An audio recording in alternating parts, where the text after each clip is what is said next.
Good evening all of you, this is Yogesh, welcome to smart classes. आज अपन English grammar का एक topic पढ़ेंगे, ठीक है। एक्टिव पैसिव वॉइस क्या होते हैं, ये इनके बारे में अपन देखेंगे आज, ठीक है। तो एक्टिव वॉइस और passive voice. Active voice, passive voice, okay, इनके बारे में अपन को देखना है आज।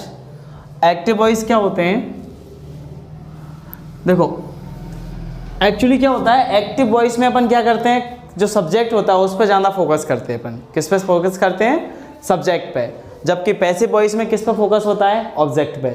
बस यही डिफरेंस है दोनों में। तभी अपन क्या करते हैं, एक्टिव से पैसिव बनाते समय ऑब्जेक्ट को उठा के सब्जेक्ट की जगह लेके आते हैं।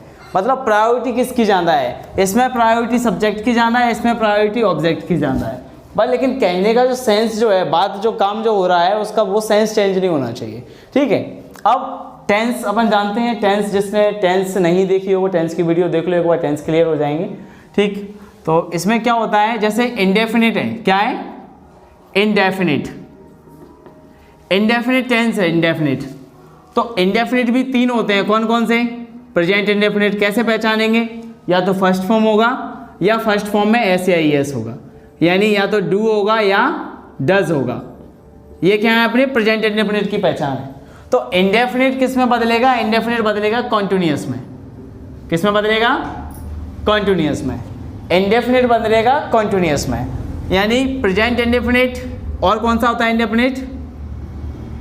Past indefinite. कैसे पहचानते हैं? या तो सेकेंड फॉर्म आएगा या डिड आएगा, डिड हेल्पिंग वर्ब जिसमें आती है, ठीक है। ऐसे अपन पहचान लेते हैं कि ये पास्ट इंडेफिनिट है। और एक और कौन सा इंडेफिनिट होता है? फ्यूचर इंडेफिनिट, यानी क्या? विल और सेल प्लस B1। तो ये अपने इंडेफिनिट तीनों। तो इंडेफिनिट को किस में चेंज करते हैं? कंटिन्यूअस में। जब भी अपन पैसिव में चेंज करेंगे तो उसमें हेल्पिंग वर्ब किसकी लगाएंगे? कॉन्टिन्यूअस टेंस की लगाएंगे, ठीक है। बी की फॉर्म आती है पैसिव बनाते समय। तो प्रेजेंट इंडेफिनिट है, तो प्रेजेंट इंडेफिनिट कंटिन्यूअस में चेंज हो रहा है। प्रेजेंट इंडेफिनिट प्रेजेंट कंटिन्यूअस में चेंज होगा, मतलब किस में चेंज होगा? Is am are helping verb लगेगी इसमें। और पैसिव जब भी बनाएंगे अपन, वर्ब की कौन सी फॉर्म आएगी इधर? Third form always. ये पास्ट इंडेफिनिट है, तो पास्ट इंडेफिनिट किस में बदल रहा है? कंटिन्यूअस में। तो पास्ट इंडेफिनिट बदलेगा पास्ट कंटिन्यूअस में, ओके। इसकी हेल्पिंग वर्ब क्या होती है? वॉज वर प्लस वर्ब की थर्ड फॉर्म। बस हेल्पिंग वर्ब आपको लगानी है कंटिन्यूअस की, अदरवाइज वर्ब की फॉर्म तो आपको थर्ड फॉर्म ही लगानी है। विल सेल प्लस V1, ये क्या है अपना? Future indefinite. तो फ्यूचर इंडेफिनिट किस में बदलेगा? जस्ट अगले वाले, फ्यूचर कंटिन्यूअस, यानी क्या? विल बी, शैल बी और वर्ब की कौन सी फॉर्म? Third form. ये इंडेफिनिट कंटिन्यूअस में चेंज हो गया। पहला इंडेफिनिट किस में चेंज हो गया? कंटिन्यूअस में। अब बारी आई कंटिन्यूअस की। किसकी बारी आई? कंटिन्यूअस। कंटिन्यूअस क्या होगा? कंटिन्यूअस चेंज होगा, एक्चुअली ये चेंज नहीं होता, कंटिन्यूअस में ही रहता है, ठीक है। इंडेफिनिट बदल जाता है कंटिन्यूअस में, कंटिन्यूअस रहेगा कंटिन्यूअस में ही, कंटिन्यूअस में ही रहेगा। मतलब क्या? कंटिन्यूअस भी तीन होते हैं, कौन कौन से? Present continuous. कैसे पहचानते हैं प्रेजेंट कंटिन्यूअस को? इज एम आर प्लस वो में ING, ऐसे ही पहचानते हैं ना प्रेजेंट कंटिन्यूअस को। पास्ट कंटिन्यूअस क्या होता है? Was were plus ING। Future continuous क्या होता है? Will be, shall be plus ING। यही होते हैं कंटिन्यूअस। तो कंटिन्यूअस में ही रहेगा, वो चेंज नहीं होगा। इसका मतलब सीधा सा इतना है कि अगर is am are helping verb है तो इज एम आर ही रहेगी। वॉज वर है तो वॉज वर ही रहेगी। विल बी सेल बी है तो विल बी सेल बी ही रहेगी। लेकिन इसमें ING आ रहा है, उस ING का भी तो कुछ करना पड़ेगा। तो VING है तो यहाँ पे क्या आ जाएगा? ING की जगह बीइंग आएगा। इनमें क्या आएगा? बीइंग प्लस वर्ब की थर्ड फॉर्म। पैसिव है तो वर्ब की थर्ड फॉर्म तो आएगी, लेकिन बी की फॉर्म यहाँ पे बीइंग आ जाती है ING वाले सेंटेंसों में, ठीक है। ये तीनों क्या है? बेसिकली तीनों कंटिन्यूस हैं। लेकिन अगर अपन देखते हैं बुक्स में देखते हैं अपन के, देखो फ्यूचर कंटिन्यूस का पैसिव नहीं बनता, ठीक है। वो आप कई सारी बुक्स पढ़ी होंगी, आपने अभी तक पढ़ के आए हो, फ्यूचर कंटिन्यूस का पैसिव बनता नहीं है और परफेक्ट कंटिन्यूस होता है उनका पैसिव बनता नहीं है। ऐसा नहीं है, पैसिव सभी टेंसों का बन जाता है, ठीक है। लेकिन ज़्यादातर बुक्स में अपन नहीं बनाते हुए दिया रखा है, तो अपन भी इसमें नहीं बनाएंगे अभी, ठीक। तो फ्यूचर कंटिन्यूस को यहाँ से कट कर देंगे ऐसे। कंटिन्यूस में सिर्फ दो हैं, कौन कौन से? प्रेजेंट कंटिन्यूस और पास्ट कंटिन्यूस। हालांकि बन सबके जाते हैं, ऐसा कुछ नहीं है। अब ये कंटिन्यूस में ही बस बीइंग प्लस थर्ड फॉर्म लगा देते हैं। अब तीसरा क्या है अपना? परफेक्ट। तीसरा क्या है? परफेक्ट। परफेक्ट किस में बदलेगा? परफेक्ट बदलेगा परफेक्ट कंटिन्यूस में, परफेक्ट कंटिन्यूस में।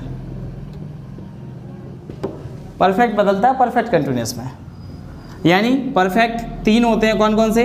एक तो है has, have plus third form, एक दूसरा क्या है? हैड प्लस थर्ड फॉर्म, और तीसरा क्या है? Will have, will have shall have. कौन सा? Will have shall have plus third form. तीन पैसिव है। तो पैसिव जो परफेक्ट है ना, आपने सॉरी जो परफेक्ट है, परफेक्ट किस में बदलेंगे? परफेक्ट कंटिन्यूस में। अगर यहाँ हैज है प्लस थर्ड फॉर्म है, परफेक्ट कंटिन्यूस में क्या करते हैं? सिर्फ बीन लग जाता है बस। यानी हैज हैव का हो जाएगा हैज बीन और हैव बीन, प्लस वर्ब की थर्ड फॉर्म तो इसमें है ही ऑलरेडी, पहले परफेक्ट में आती है, तो इसमें ही वर्ब की थर्ड फॉर्म ही रहेगी। पैसिव में थर्ड फॉर्म ही रहेगी, बी की फॉर्म रहेगी बस लास्ट में। देखो इसमें बीन आ रहा है, इसमें बीइंग आ रहा है, इसमें ये बी आ रहा है, इसमें is am are was were आ रहा है, ये बी की फॉर्म ही होते हैं सारे। हेड का हो जाएगा हैड बीन प्लस वर्ब की थर्ड फॉर्म, और विल हैव का हो जाएगा will have been shall have been. क्या हो जाएगा? Will have been shall have been plus verb की थर्ड फॉर्म। ये बेसिकली क्या हो गया? आपका पूरा स्ट्रक्चर हो गया कि एक्टिव से पैसिव को अपन, एक्टिव से जब भी अपन पैसिव वॉइस बनाएंगे तो सेंटेंस में हेल्पिंग वर्ब कौन सी आएगी, वर्ब की फॉर्म कौन सी आएगी, ठीक है। अब मैंने आपको बोला कि सब एक्टिव में अपन किस पे फोकस करते हैं? सब्जेक्ट पे। किस पे? सब्जेक्ट पे फोकस करते हैं। जबकि पैसिव वॉइस में अपन किस पे फोकस करते हैं? ऑब्जेक्ट पे। किस पे करते हैं? ऑब्जेक्ट पे। तो ये तो आपका हो गया क्या? एक्टिव पैसिव वॉइस का चार्ट हो गया एक तरीके से, ठीक है। आई होप आपको समझ में आ गया होगा किसकी हेल्पिंग वर्ब किस में चेंज करना है, कैसे चेंज करना है। एग्जाम्पल के अपन देखेंगे भी, ठीक है। अभी अपन एग्जाम्पल देख लेते हैं इसमें सारे। देखो एग्जाम्पल के लिए आप थोड़ी सी जगह मिलेगी कहीं, देखो आप ऊपर ही देख लेते हैं एक दो एग्जाम्पल, ठीक है। देखो अभी इसको रफ नहीं कर रहे हैं क्योंकि इसमें से आपको समझ में आ जाएगा कि ये चार्ट कैसे हेल्प करेगा आपकी। जैसे कहीं लिखा है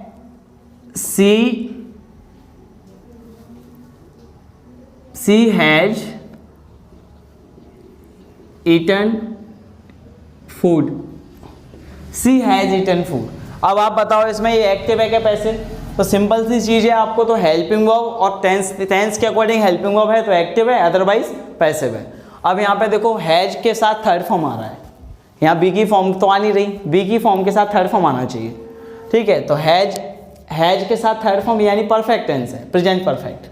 तो परफेक्ट किस में बदलता है? परफेक्ट कंटिन्यूअस में। लेकिन पैसिव में चेंज करते हैं तो प्रायोरिटी किसको देते हैं? ऑब्जेक्ट को, इसलिए ऑब्जेक्ट पहले आगे आएगा, ठीक है। इसका जब पैसिव बनाएंगे तो क्या आगे आएगा?